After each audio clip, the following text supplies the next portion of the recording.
Nyakoro mgajwanga dakika ni prario kodangwena tok sa chiel marokinyi kamoro moro mintiere rokini machiegni e twak e chendo marupinyo okinyi makawuono nyakoro mgajwanga twak mabendo wadoro bedo godo ka en kaluwore kod ripod nonro mar kambi matimo nonro mar TIFA report mabenda gichiwo duchieng manyoro report mabenda gisechako timo chakre chieng' tarik 11 nyaka chieng' tarik 19 mar dweni report TIFA yango ni koro nitiere gik moko adek motelo pek mabende oganda mapacho kae kale rang'iny mokwongo en pek mar uchumi ka rang'iny mar ariyo en kech gi oro rang'iny mar adek en onge mar tich bende TIFA dotimo nonro kaluwore kod jotend migepe mano mar sirikande Kenya Kwanza ka bende Kithure Kindiki bende nokawo rang'iny mokwongo kanyo ka iluwe gi jatend migao mochung'ne weche mag somo Ezekiel Machogo rang'iny mar adek en jotend migepe mano Musalia Mudavadi mathoth bende kaluwore gi gwenge chal mar ngima pek oro ngaji duto tena gitim biro bedo kineno moko kuom gik kwadhi nyime gi chenro makama emomiyo kiny makawuono mane chenro kata mna twak mabende wadwaro mar mondo mi watwage kapok wang'iyo kata mna rombe mopogore opogore mago magazimio parni bende jofombo magwa nitiere kor gwenge mopogore opogore mabende biro bedo kamenyonwa ng'anyo mabende duchi makawuono kweth mar Azimio chano bago e kor gwenge mopogore opogore mokwongo watwaga ne kadware koda nonro mar TIFA okiny makawuono kan kendo okiny makawuono yudo thuolo mar bedo gi jalony e weche mag ochumi mano Eric Odera rokni machiegni erokamano Sharon moso nyikwa Ramogi duto te ne oyawre uru machiegni uru e chenro makawuono anno kanwa yudo memo mar rwakora kwaro kawuono machiegni saino wuoyo kodwa wate machalre erokamano ahinya Eric neno nonro mar TIFA kuom monde kaka jadonyo weche mag ochumi dwach nang'o kaluwore gi nonro makamano aneno ka TIFA ogolo nonro gi achiel nonro ni ok bor ahinya gi gik ma waseng'eyo matimore to omedo mana jiwo weche ma osebedo ka dhi mbele e tek mar piny jopiny winjo marach kabisa kendo luwore gi nengo kaka nengo mag gik ma dhano tiyogo e utegi e yoregi mag konyruok to nitiere weche ang'wen madwaro ni jopiny ong'e ang'o momiyo piny tek ahinya ok en Kenya ka kende en gima timore globally to gimomiyo mago timore achiel wabro dok chien matin man gimomiyo magi okelo ka achiel iluongo ni midhiero mane wan go miluongo ni covid pandemic mana achiel kuom gimomiyo wa koro wahinyore ahinya mar ariyo gin midhiero mag lwenje mantiere e piny nitiere lwenje kind piny mar Russia gi Ukraine ma effect ne bende bedo nyaka sani mar adek en gimiluongo ni climate change lokruok mar hundhwe kor lwasi yes mano bende nigi a lot of effect e gima timore sani kasto mar adek gin political instabilities bende nitiere a lot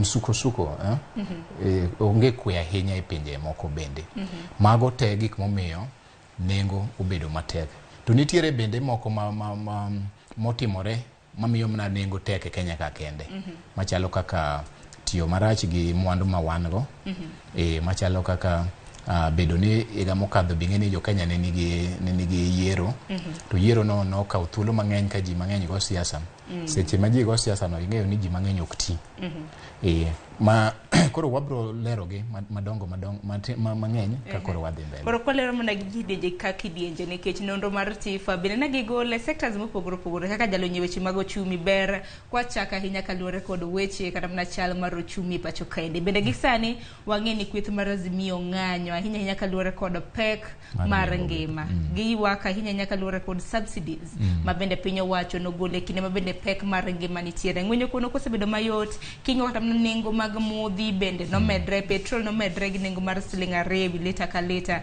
King'yo kata mana nengo mopogore kopogore kata mana gi chiemo, stima, bende duol mar EPRA nolando ni chakre dwe mokwongo mar chakre tarik 1 mar dwe mar 4 nengo ma kamagi biro bedo ka medre. TIFA kaluwore gi nonro ma bende negitimo ne oganda maromo 265. Thothgi wacho ni singo mana jatend piny ne osingo negi e kinde ma bende notimo kisera mar ombulu pok ochopi. Adieri ing'eyo kasto mar ariyo ma bende wi nonro no nonro ni ok otim kamoro achiel. Otime e gwenge mopogore opogore e pacho ka. Nyiso ni kech kata lit ma ja Nairobi winjo ema ja Turkana winjo, ema ja Northeastern winjo, ema ja Eastern winjo. Tiende ni kejni ok en mar ng'at achiel, en gima omako ji te. To en adier kabisa ni nengo gik moko omedo dhi ahinya to kaluwore gende gi subsidy mnogulno. Subsidy ne en gima ne dwoko piny nengo mar gik moko mondo kony ja piny manweng'o ne ni piny okonyre. Koro kanogole tiyudo ka kendo koro bechi kimo achiel ko ingene subsidy ni no bedo targeted specific sectors of the economy amaduong ahinya mini luongo ni the oil and energy sector. To oil and energy sector ni ingene omakore gi gik mang'eny, otingo transport, otingo manufacturing to gi gigo te. Sama koro nengo mar mafuta tek, sama koro nengo mar diesel tek, sama nengo mar petrol tek, ing'eyo ni gimoro amora mitiyogo e kambi, nengo mar transport mago te medore idhore. Gik moko te miloso e kembnigo te medo dhi mbele. Mano emomiyo iyudo ka nengo gik moko odwa bedo matek. To gimomiyo subsidy ni ne nitiere already pinje ma oko mineno yani Kenya import weche mag oil gi petrol ang'ogo. To dong wan bende wan gi crude oil ma samoro bende watero e pinje ma oko bang' kose ing'eni crude oil en ma poko chonge ma poko loso. Ya to sama wakele Kenya ka ting'eni pinje ma oko ka bechi osebedo mang'eny ne ok nyal bedo mayot mondo japiny ong'iewe e nengo no. Koro emomiyo sirikal nobiro gi yo moro mar dwoko nengo ne piny miniluongo ni subsidy no. Mano e gima ne konyo jo Kenya kane wan tiere higa mokadho to jomoko ne oya e pinje ma Europe kanobire Kenya kata wacho unong'iewo mafuta mana nengo mar siling 120. No ma to ber manade. Ne gimor kabisa. Giwacho ni nengo mar mafuta e pinjegi ne osedhi mamalo kabisa. Koro ne chenro mag subsidies gi ne beyo kech ne kelo kwe kelo yot ne japiny. Koro gologi nodwa miyo pek ubedo. Don kata mana piny wacho bende wacho ni subsidies kata mana subsidies nyakora mgajua ng'eno omenda mabende piny owacho nagayo oganda kuom chulo omenda mamalo dongi. Koro piny wacho bende wacho ni subsidies ka bende gintiere godo mano bende kelo ne gigope mang'eny. To ka gowi bende osebedo mang'eny kata mana chulo gi bende bedo matek. Apana. Ok need subsidy kelo nengo gowi bedo mang'eny. Subsidy ichulo mondo nengo mar gimoro odok piny. Gowi ikawo kapok ichulo gimoro. Pesa mantiere Kenya ka ntiere kaka ikele. Ikele yore mag osuru, ikele yore mag fees ma government yudo kata courts kata kuonde mag parks, kuonde mag mwandu serikal nitie. Tiende ni owinjo bed ni sirikal bedo gi pesa moro magiloso magiwacho ni ma to the cautionary effects economy mondo absorb shocks machalo kaka bedo ni nengo dhi malo mage pesa mowinjo bed ni tiyogo e subsidies. Koro ok ochuno ni nyak wa hol mondo mi wabede gi subsidy. To wabiro wuoyo weche mag holo nikech weche mag holo mano achiel kuom shida mantiere Kenya ka. To kene shida man Kenya ka kede sub-Saharan Africa. Sub-Saharan Africa sani economies madongo kata mag Sub-Saharan Africa temo dongore e 3.7%. Mano e target gi mar 2022 to 2024. To gimomiyo gitimore kama gite gibedo affected gi one thing. En gimiluongo ni weche mag gowi. Weche mag gowi gi obedo ma odwa dhi mang'eny nikech kaluwore gi nengo mar pesa ma Sub-Saharan Africans gi olo yudo ka nengo mag gikelo go gik moko ka bedo mang'eny nikech onge kaka ginyalo produce mondo mi giyud gimoro ma ginyalo export mondo mi currency gi obed motegno. Mago shida ma wan go sani e sub-Saharan Africa ka. To nitiere sani gimiluongo ni fiscal consolidation policies ma neno kata ka sirikandwa mar Kenya temo timo. Achiel kuom gima gitemo timo en ni igolo pesa iketo non-current expenditure ma is not essential. Koro igolo pesa no ikano. Mar ariyo en revenue mobilization.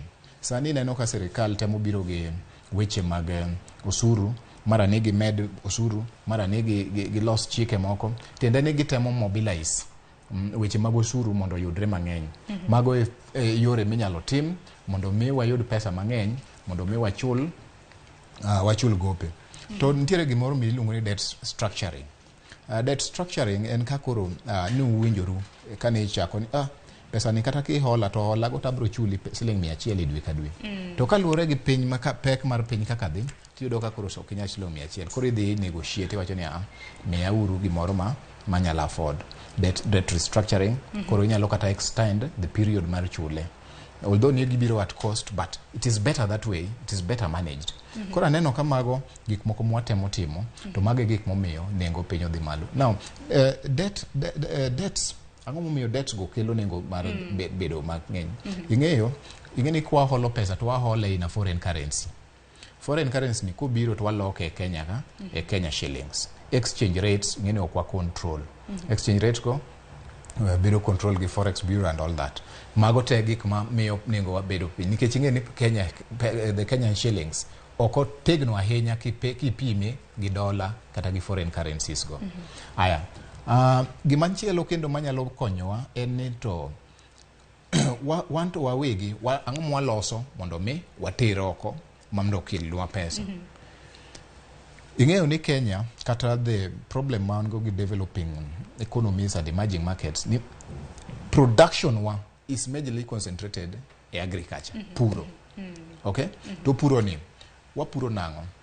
Wan wapuro kwa tegemea koth. Warito Nyasaye okelnwa koth. Nyasaye ni to waonge go gi contract ni biro kelo koth karang'o. Okele sama en mohero be ok wanyal penjo. Be mano inyowa kata nikech wasani nitie karamna nok mar band. Kamano. Thuolo ma higa mokadho koth ne tin. Kata sani koth pok ochwe maber. Kuonde mang'eny pod ok ti. Koro yudo ka gik mwa produce tin. To mwa produce gi emo winjo be ni wachamo to surplus watero oko. Moko nitiere mwatero oko to ing'eni gin gik moko ma mok nyal cham. To gimoro kendo matimore ni gik ma iluongo ni agricultural products mwatero oko gi. Gin gik moko ma nengo gi piny. Nengo gi piny nikech ki compare kata coffee mawuok Central kata kamoro amora mawuoke. Ki export nengo mi export go ok inyal compare gi nengo mar chuma mikelo e Kenya ka. Nikech chuma nengo ne tek moingo coffee mi export. Koro ki compare prices go iyudo ka in already iyudo ni ibro yudo ni ichulo ga mang'eny. Pesa mi igolo to tin. Pesa mi gik mu produce ok nyal kelo nu pesa maromo kata gik ma udwaro. Koro magi gik ma kwang'iyo te wholesomely in the economy to kelo nwa nengo mapek. To nyaka sani kata mana kasoi kata mana network ahinya gi kweth mar Azimio mabende sani koro dhi ng'anya ahinya nyaka luwore kod pek mar ngima. Iparo ni kaluwore gi okenge mabende iselosego nyalo kelo fuong'ruok e kinde thuolo machiegni ni. Yes, nyalo kelo konyruok. Nikech achiel nitiere gik ma na wacho ni nitiere gik miluongo ni fiscal consolidation. Nitiere gik ma inyalo tim mondo gol pesa kuonde ma ok ochuno ahinya mondo kelgo kuonde ma ochuno.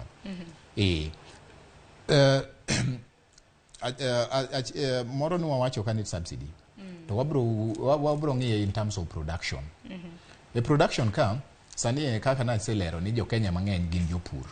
Jo Kenya mang'eny timo ohala, small and medium traders and all that. Gima wanyalo timo en ni wanyalo empower gi nade. Aneno ka sirikal temo golo fertilizer ni mondo omegi. E ng'anyo ni nyalo miyo sirikal gol pesa mar mitiyogo mar gik mineno michalo kaka CAS mane wan go gi. Migepe. Yeah. What for? It is not a priority. It is not in the constitution. Onge I mean, there's no basis for it. Yeah. Manogi ma pesa no, wanyalo do away with, to wakao pesa no, to instead of, katakoro, duoke kamoro, wanyalo kao pesa no, to wangeo kata seedlings.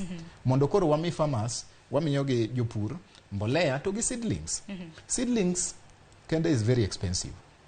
Very expensive. Mano kodhi. Kodhi. Yeah, jopiny mang'eny ok nyal afford.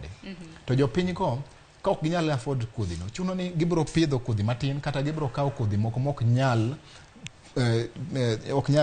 produce kaluwore gi koth matin ni to gi kuonde gi matin go.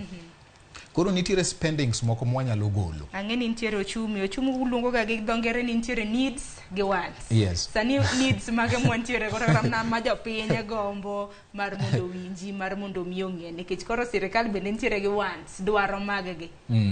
Yeah, nitiere the political expectations mag government go objectives gi magidwa ne gitim to economy bende wawacho ni this is what is priority in terms of economic priorities mo jube nwatimo manyalo kelo lokruok.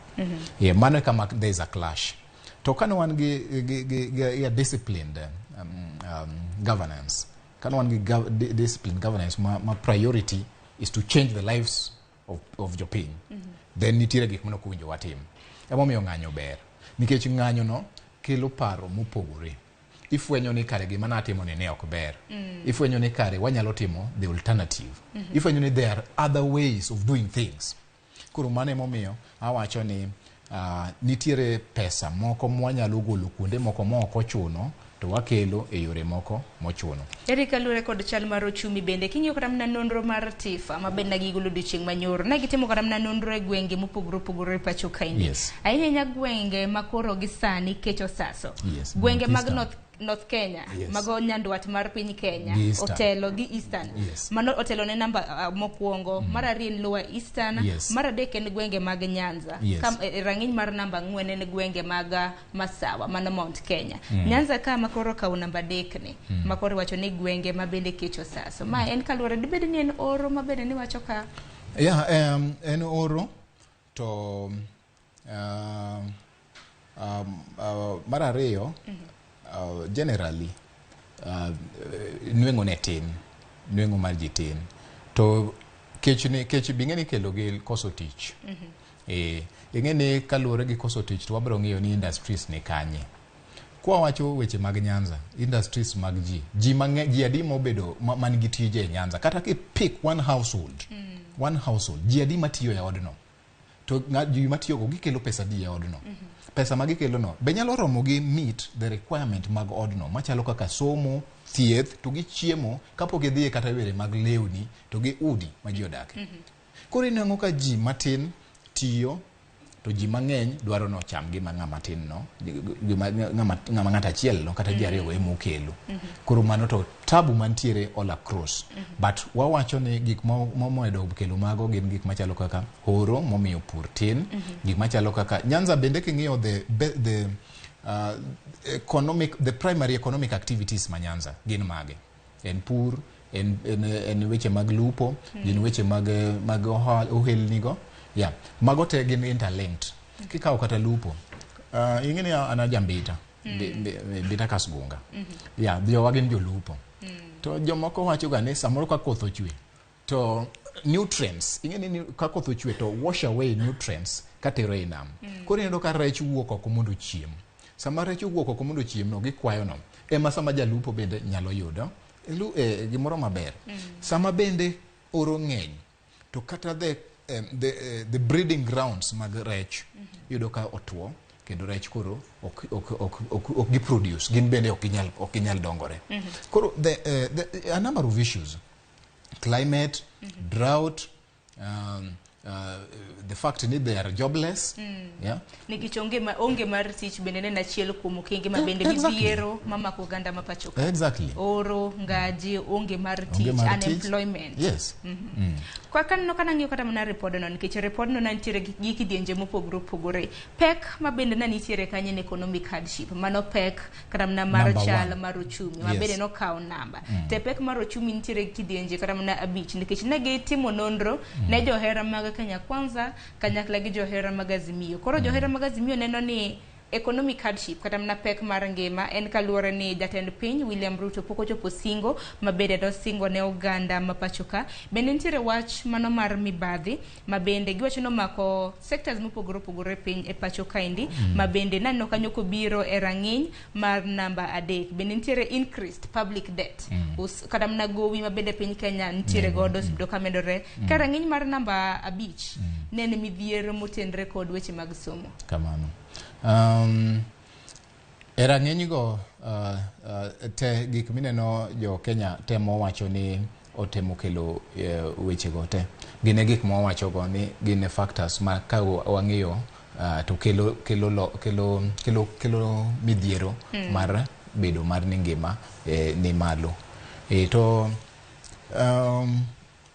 nitiere gik moko ma wanyalo bende wuoye emomiyo nawacho ni nitiere moko ma affect ji globally to moko affect ji Kenya ka kik wacho kata gima chalo kaka mibadhi ni ing'eyo cost mar mibadhi gima mibadhi kelo negatively e Kenya ka ing'eni duong seriously duong kabisa kech mibadhi ni yudo ka ng'at achiel okwalo pesa ma kore lach masling 50,000 okwalo bilion 50 okwal to pesa no king'iyo ni to pesa ni de tere kata agriculture de tere kata weche mag lupo de miye kata dhano mondo ogo kode ohala pani ji adi ma do yudo konyruok koro nitiere weche mang'eny aya kwa wacho weche mag public debt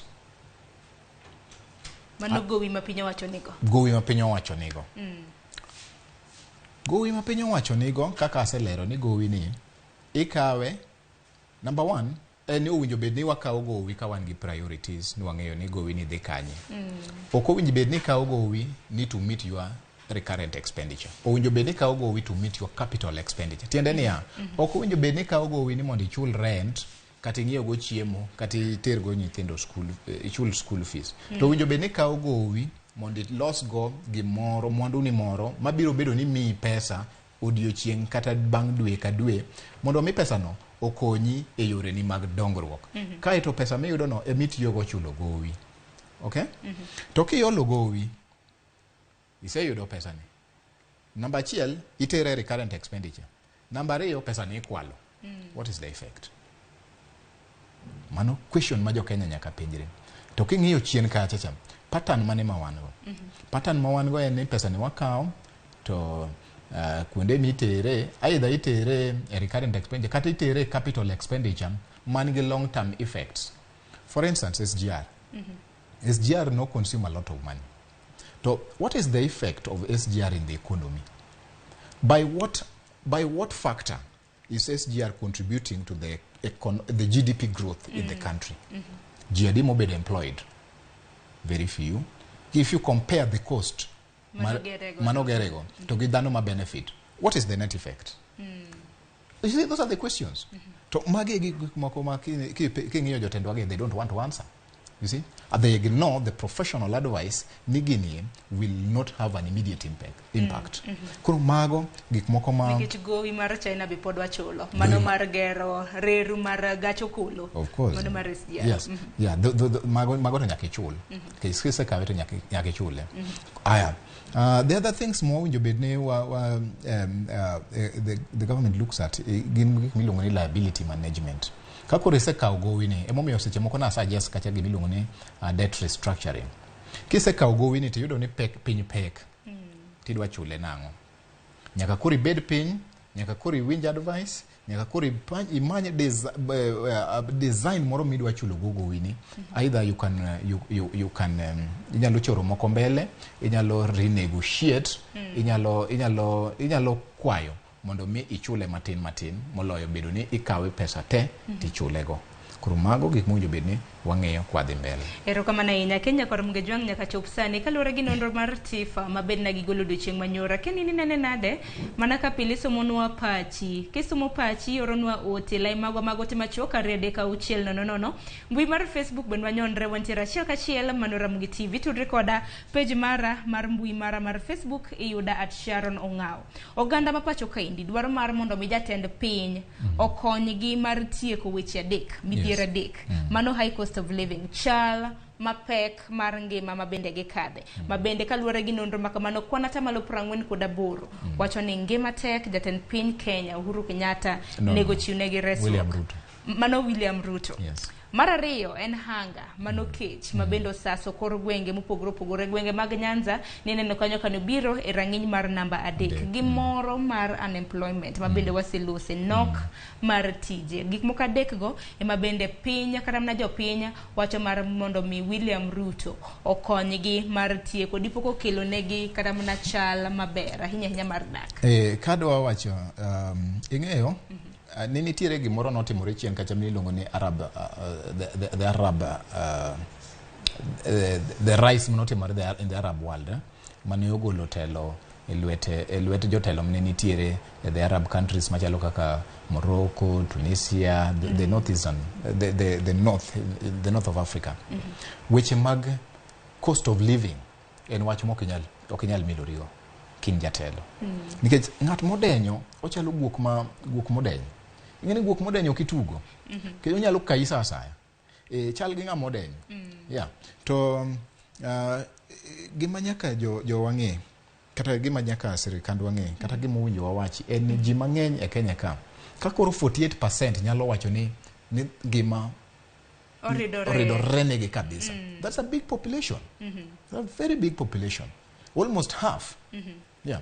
Mano half of 50 million is 25 million. So mano means ni jo Kenya madhe million 25 ngima oridore negi seriously.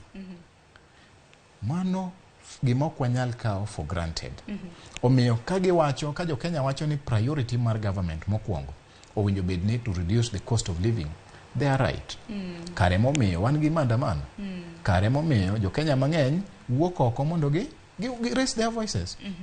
To weche magoro gi ngaji nikech oro gi ngaji obiro e thuolo mar namba 2 gi kwan atamalo 25. Koro we anyisi. Lit kabisa ka ji atamalo 17 nyalo bedo ni nindo kech ni ok ginyal chiemo. Ing'eni chiemo is one of the basic needs mne wacho ka. Gin gik moko ma ng'ato nyaka bedgo konge. Nyaki chiem e kibed mangima. Kokichiemo titho. Kokichial chiemo te nyalo tho. To rach kabisa ka atamalo 17 nyalo bedo ni ok yud chiemo to giwacho mana ni basic nikech mano chiemo moro ma basic.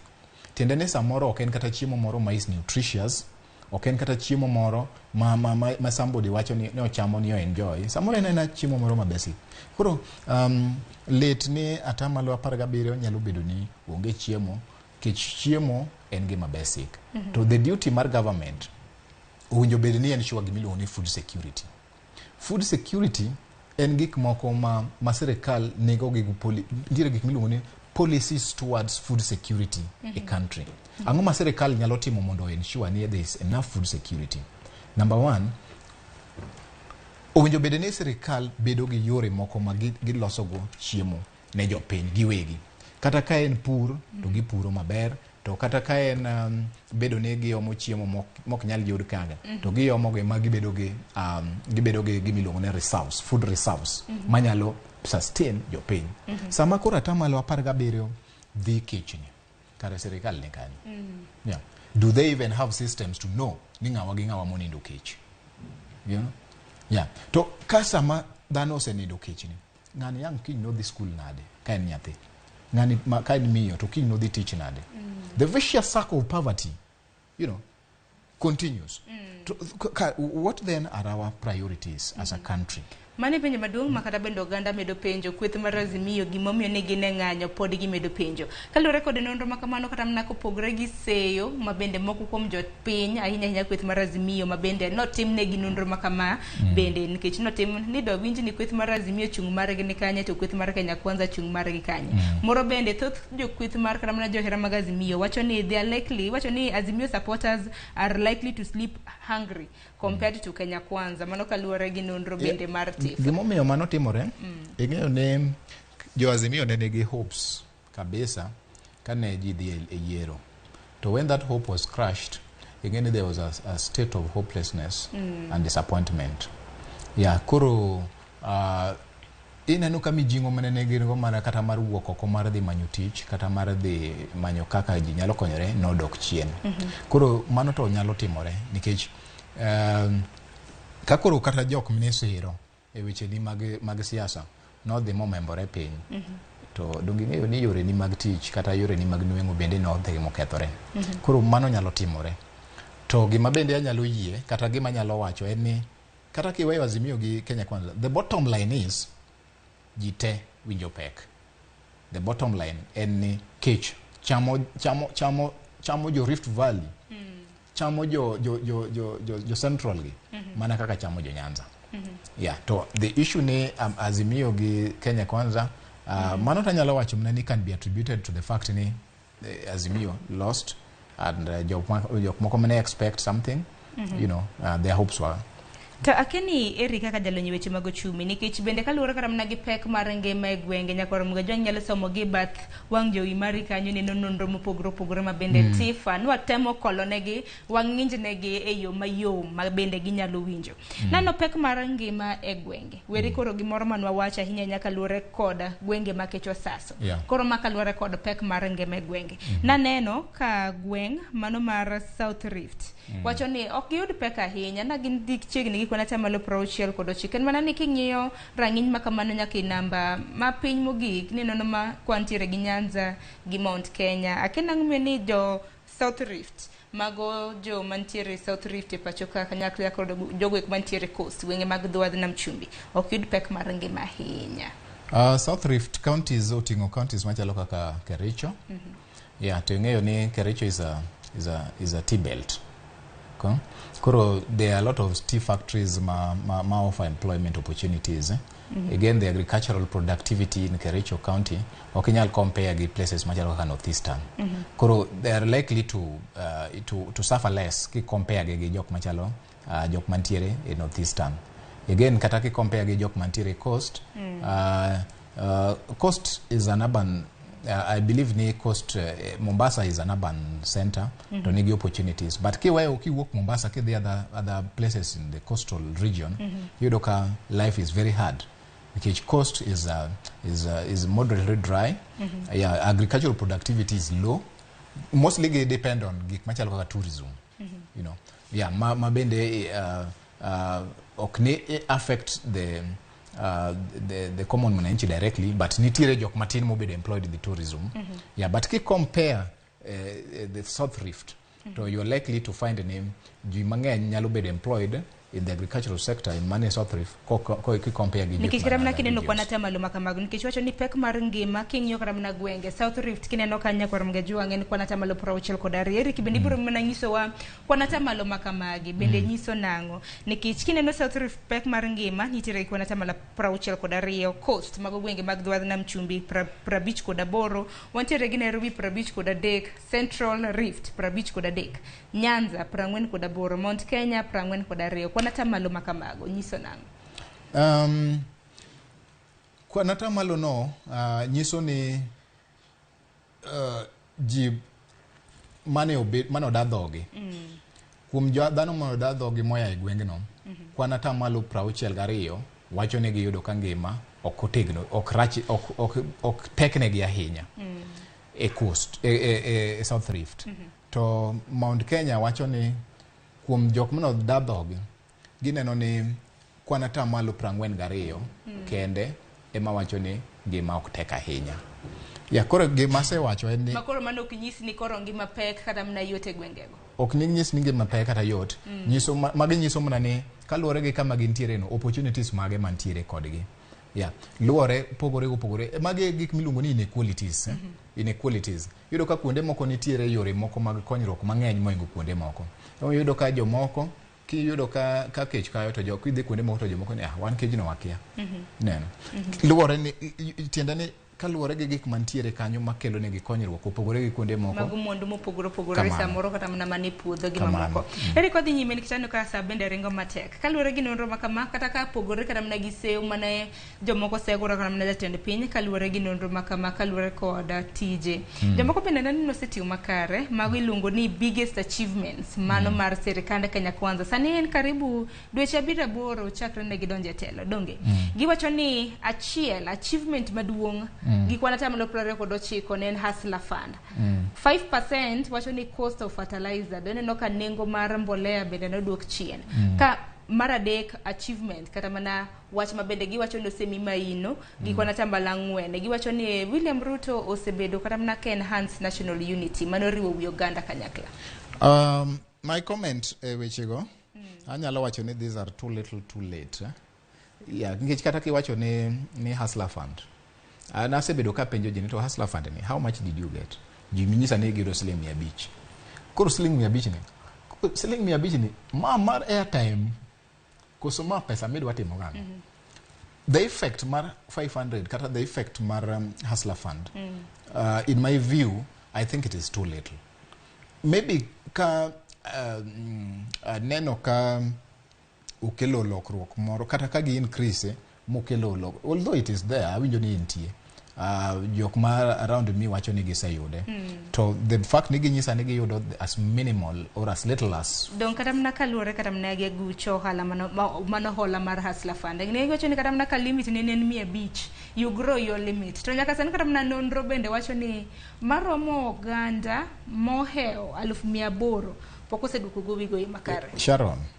oge gima siling 500 nyalo ng'iewo mi jake usi nikech apane Hustler Fund no winjo bed ni en gima winjo bed ni empower japiny siling 500 ni idwa waro kod yango kata dala kucha kata lot kende ok nyal waro gi siling 500 mi usani dala koro aparo ni Hustler Fund no to ni piny gima na neno manyalo kelo lokruok en wach mar fertilizer to fertilizer ni again ni issues nikech jiadi jopur adi moyude jopur matemo kata mang'eyo pok oyude yeah to mar ariyo kata fertilizer no fertilizer kimiyo ng'ato to onge kodhi otimo nango to fertilizer kimiyo ng'ama pok opuro otimo nango koro mago issues mabende nyaka bed addressed although they are very good an gima na nyalo suggest kana an achiel kuom joma ne ng'ado rieko ne sirikal ni gima na nyalo nyisogi and to expand these issues this help magimiyo the jopurgi achiel fertilizer is good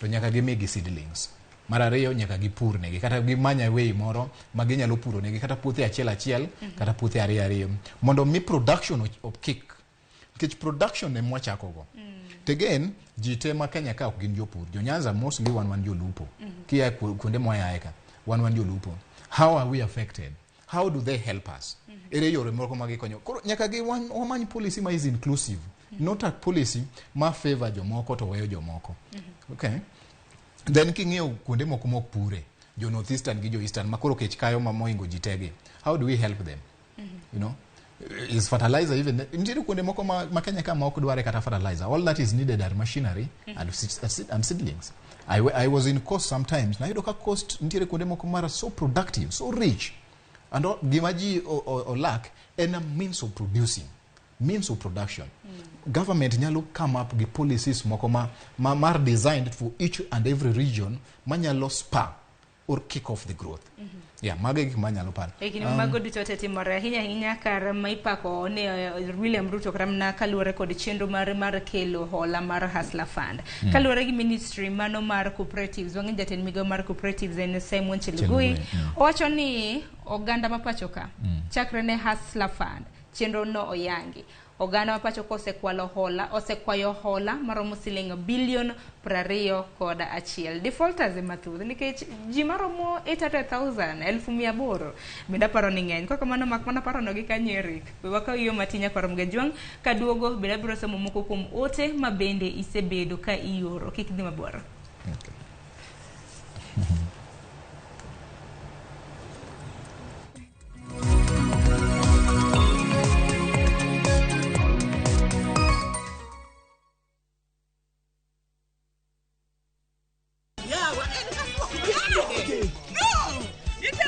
E piny mamor ting'o loch. Can you handle pressure? Wakelo ni Nyarkochia. Nyarkochia. Oh, kali Nyarkochia. Chungalo. Serikali saidia. Sur machiegni ka ng'wei. Mami nyiero gi golo paro mang'eny. Gigola gi ng'wei. Gitera kaji. Ne kaka ngima boma giera nyalo kaso dhano. Wach hera liech dhiok wach ka kucha. Adhengele. Wogi. Nyarkochia, Tich Abich, saa 1:45 mar otieno.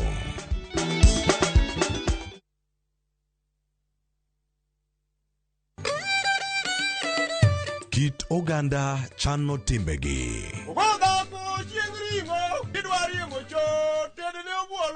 Kit ngima mar oganda duto lure kod kido. Dholuo wacho niya, ng'ama ito lirore en ng'atno endo moseneno ketho mare. Dhok Wan gi dholuo mar kendo to gi kendo. Wan gi din. Chike Kuonu nyaka siemin tima. Gimo wacho no biro kelo luor. winj ka wagoyo sigandwa. En adieri ni pigni kamiyo moked gweng'ni oluokorego to ok odhi. Wamor kanyakla. Joluo wan gi kitwa kod timbewa. Un. Gin. To wan. Ngeso ka ngeso, saa 1:45 otieno, mana Ramogi TV.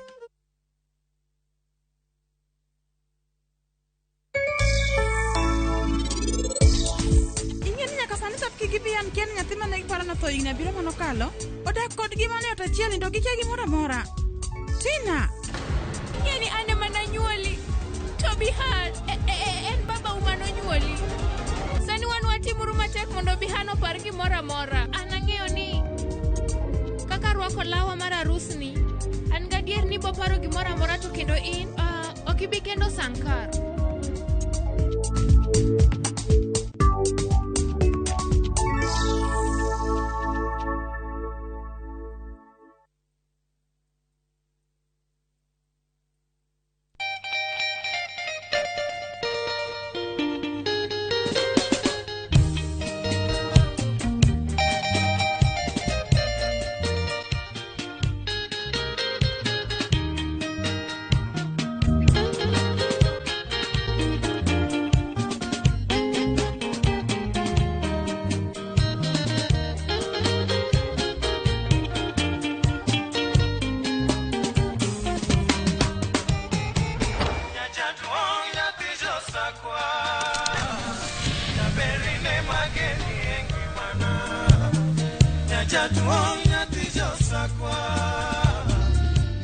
Radio Ramogi, kar chuny jaluo. Radio Ramogi.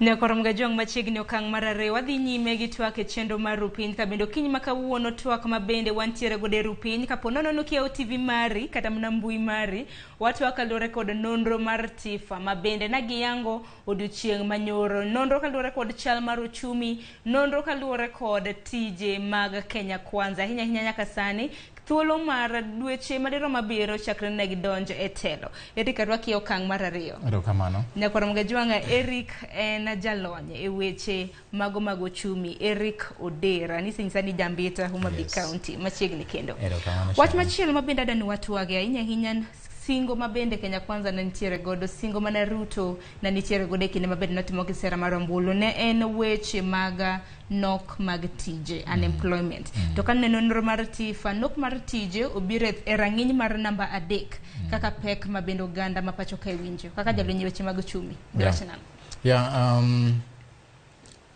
Weche mar unemployment e Kenya ka en wach ma mosechopo gima koro iluongo ni crisis level.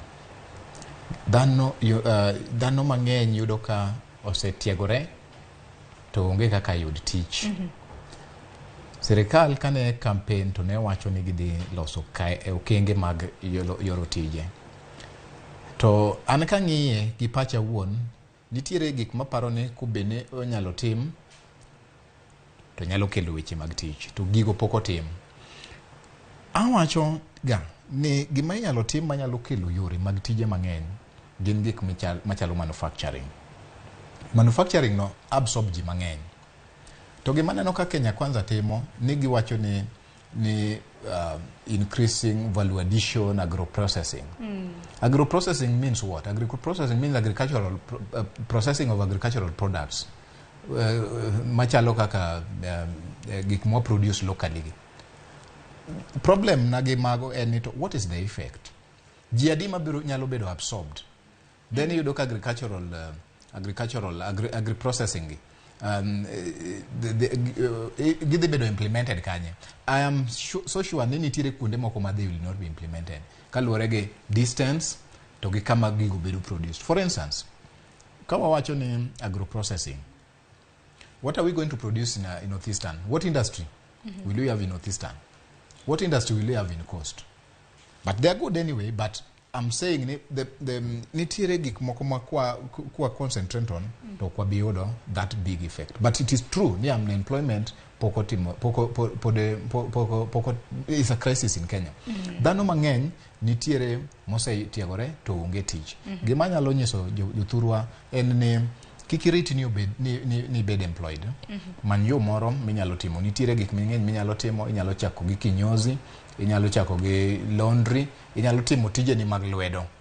Okay? Inyalo timo tije ni mag lwedo kikiriti ni ng'ato biro mi tich nikech tich tin, tijino emomiyo nweng'o tin, nweng'o ne emomiyo dhano mang'eny ok nyal chiemo, emomiyo iyudo ka koro kech. Dibet ni kaluwore kata mana gokang' makamano ji mathoth rito mar mondo mi ondike gi kar mi wachako ohala marwa wan wawegi. Ya mano yo moro ma wanyalo timo kar rito ni mondo ondiki inyalo chako ohala ni moro iwegi nikech adiera en ni tich tin to policies ma sirikal nigo gi ok nyal address unemployment e rate ma wantiere go ni. Yes. Kalure gi nonro makamano bende kotenre kod weche mag governance kata mana weche mag telo bende neno kanyo kata mana nonro makamano ma bende notim ne jotend migepe mopogore opogore. Rang'iny mokwongo oganda ma bende nodak dhogegi nowacho ni jatend migawo mar arita kwe Kithure Kindiki osebedo katimo maber. En mana ni nonro makamagi bende oketo jotend migepe gi bende e bwo atamalo mano madwach ni 36 nikech naneno kanyo ka giwacho ni mana atamalo 30 ka Kithure Kindiki kanyo ni gikwana atamalo 26 en mabende koro jopiny neno ni tiyo makare. E rang'iny mar namba 2 na giketo jatend migawo mochung' weche mag somo kod kwana atamalo 10 kanyakla kod jotend migepe mano Musala Mudavadi mantiere koda kwana atamalo 4. Rang'iny mar namba 4 anno kanyo Ababu na Mwamba mano jatend migawo mochung' ne weche mag tuke kanyakla kod Mithika Linturi jatend migawo mochung' ne weche mago mag pur gi pith. To kata kamano jatend migepe gite ineno ka kata mana ka mokwongo nigi kwana atamalo 26 gine bwo atamalo 30. Yeah, gine bwo apa. But the fact ni kata gienda perform gine ya below 30%. You know, gimo winjo be no wapenjore as a policy makers. Gimomiyo interior, you know, a CS in charge of interior is more popular mbele when you're paying more agricultural CS. It shows you need these people, the priorities are either not really concentrated towards addressing the immediate economic needs kata we are dealing with. Maybe Kithure is serious. Exactly. I think that's the reason Momio. Sani bende mandamano bende nitiere koro Kithure Kindiki masa moro ji dwaro winjo ne odo wacha ang'o kaluwore gi wechegi. Yeah, but my point is what is the economic value of the security, the popularity of the security docket in our country? What is the economic value? It shows near Kithure Kindiki has taken his time to deal with the bandits, Angogo, Momi Okoro is popular, Mbele Jopin. But as a policymaker, as an economist, what I would have expected, going by the reins, going by the fact that we are dealing with high unemployment and high cost of living, Ngamano Wijobedni is popular, is mobilizing, educating and giving farm inputs and all that. It's the agricultural CS. mano kar Mithika Linturi. Kar Mithika Linturi.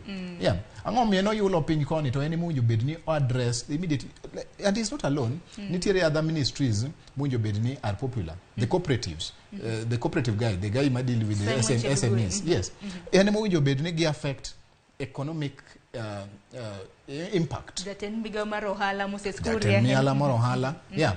Yeah, tivineno ka they are popular in negative things. Manyiso ni our priorities are really not right. Yeah, but in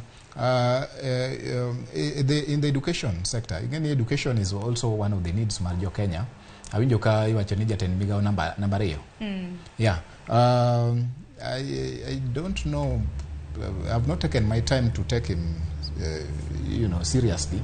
But maybe Gimotimo no Akia, I will find out so that I know why he's number 2. Yeah, maybe Otimo Doko Nintendo School or Mioge some. Don't watch no cholo watch Marasoma, Hinja no Nintendo Maga grade a burial no sechako Katamana Lai Marasumba CBC.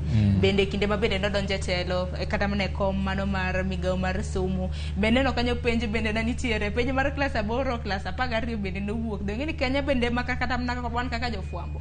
Bende one man Yokaramna Jotin. I think apparently Kenya nigi issues with the exams manotemre last year. Koro, we will not discuss that first. Yeah, exactly. Those are the issues we cannot bury our head in the sand and pretend the enemy is gone. We were it Magomo Kwong. Koro, apparently, and for him, I will not discuss him for now. But my point is, our CSS, I think they need to do a lot. There's a lot they should be doing. Mondomigi address the immediate economic needs first and foremost. Ekawa watching who is doing what and who is doing under 2 what and who is doing under 2. Kajo pain feel they are just doing below 30%. Then it means that the popularity of the government is below 30%. Yeah, come ministries are at that level. Then what do we say? It is that rate. And Manu goes back to the point. The common mwananchi is hard hit on the sensitive issues konye in terms of their well-being. Yeah. Erokomana inya erikada ni mar mondo mi wach ni mogi nikech aneno ka dongen thuolo matin mar mondo mi watiek twak makamaka kata kamani sasa moparo maleo. Koro wach ni mogi kede bedango bende weche mag maandamano kata mana ng'anyo mopogore mabende osebiro kadhi nyime di wach nango kaluwore gi chala mar uchumi pachuka. Okay. Gima nyalo nyiso jithurwa en ni en ratichi mondo iandamana to sami andamana kikiketh mwandu ng'ato bende kikiketh mwandu ni nikech kiketho mwandu go to dwoko wa chien e yore mag uchumi. Namba 2, kata kiandamana kikiwe tiji dhi mbele gi tiji, tim tije mapile, kata ka en puodho, kata ka en pur, kata ka en lupo, kata ka en undiki, kata kitimo ohala, dhi mbele gi tiji. Sami dhi andamana ndo bende dhi andamana gi gitebeyo. Wach mar adek en ni nonro no nyiso ni nengo gik moko tek gima otemo hidho. Government wacho ni gi implement austerity measures. In bende nyalo implement austerity measures at your own household. Tiende ni gik moko chuna hinya sani inyalo do away with and save some money to put up investment moko manyalo konyi in future. Koro watemuru a saving culture, watemuru diversify our sources of livelihood. Kain japur medege gimoro, aya kain ngamondiki medege gimoro, watemuru tiyo mang'eny. To ka okondiki manye tich moro minyalo timo. We bedo ni ng'ama yula ni wuya nikech mano koro kony nengo dhi matek. To serikal gima nyalo temo nyiso gini nitiere gik mang'eny mwanyalo timo to boost the economy. Yeah, tire gik mang'eny mwanyalo timo. Koro consult jok ma wigi chalo mabith kaman gini mondo mi wakonyu uyud gik mwanyalo timo maber manyalo kelo konyruok ok ne a particular region or a community but in a wholesome way. Yeah, nitiere factors mokelo chandruok e Kenya kata in the global economies, but nitiere gik mwanyalo timo as a country because we have our unique economic advantages. Kapok watiko kata mna twak makamaka ka jalo nyi weche mag ochumi ng'anyo mabende koro dhi nyime nyalo konyo ochumi nade? Ng'anyo nigi effects ariyo kuom ochumi. En gi negative effects and positive effects. Negative effects and nitiere destruction of property. To nitiere again valuable time ma people okaw sama ging'anyo ma ought to have been utilized e tich. Koro mago to nigi negative effect. The positive effect en ni ng'anyo no nyalo miyo a government or bed gi intervention moro in the economy. Interventions ma ginyalo bedogo kaka giwacho ni wadwaro ni cost of living odok piny. Intervention ma government nyalo biro go en ginyalo biro gi a formula to reduce cost of living. Kata ke gikawo 1 unit electricity, energy, gas, energy, electricity and all that. Ginyalo biro gi policy to reduce the costs. Okay? Kendo ginyalo biro bende gi yore moko magi create go employment. Okay? Koro ng'anyo nigi both positive and negative effects in the economy. Yeah, the bottom line is all this must be done within a framework, legal and economic framework, and all of them are good. Eriko Odera wagunero kama na inya kumbire to kokinyi makawuono paro maleo mabende somo ahinya kaluore koda chal mar ochumi pacho kae. Ero kamano. Manak manya koro mgejwanga mano ne jalonye weche mag ochumi. Eriko Odera mabende nosomo godo para ahinya kaluore koda nonro mano mar TIFA mabende ne gigolo odiochienga manyoro. Bende gini moko kuomu bende osebedo kosomo paro mopogore jomoko penja ni ng'anyo chako sadi ng'anyo nyakoro mgejwanga ka ono chako wantiere gi jofwambo magwe koro gwenge mopogore mabende biro bedo ka ng'iyo na menyo nwa ng'anyo mabende kawuono kweth mar Azimio chano timo par ni men ng'anyo margi mar adek ka en mar 2 e jumani. Chieng' wuok tich nitiere ng'anyo chieng' tich ang'wen mabende nodochi makawuono bende kweth mar Azimio nowacho ni gichano ng'anyo. An mana paro mabende amedo mana jiwi nyakora mgejwanga ng'anyo kata bede ni oyiene pend chike mapacho ka king'anyo ting'anyo mamuoli rit mwandu mag joweteu ing'anyo yo makare nyakora mgejwanga ing'anyo mamuola donge koka mano gisana dhi kaw yuyo matin mabiro ene chenro mar pok opogore kik dhi mabor kaka pile kwe ber budho.